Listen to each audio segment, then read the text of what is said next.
তারপর ইলেকট্রিসিটি ততটা বাধা পড়বে।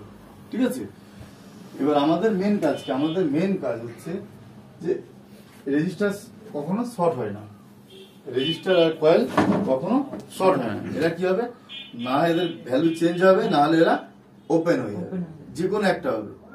তা আমাদের কি হতে হবে, ভ্যালুটা তো মাপতে হবে। ভ্যালু মাপার জন্য আমরা কি করবো, সবাইকার আগে কি নেবো, মাল্টিমিটার নেবো। মাল্টিমিটারের কোন মোডে নিয়ে আসবো, ওমস মোডের সিম্বল কি আছে, এই যে মাল্টিমিটার যে সিম্বলটা আছে, এই যে ওমস, পাশে এম আছে মানে মেগা ওমস, যদি কে থাকে কিলো ওমস, আর যদি শুধু সিম্বল থাকে তাহলে ওমস।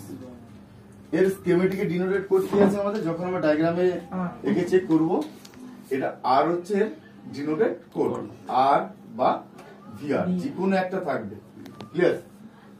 আর সিম্বল কি থাকবে, এই ধরনের সিম্বল থাকতে পারে।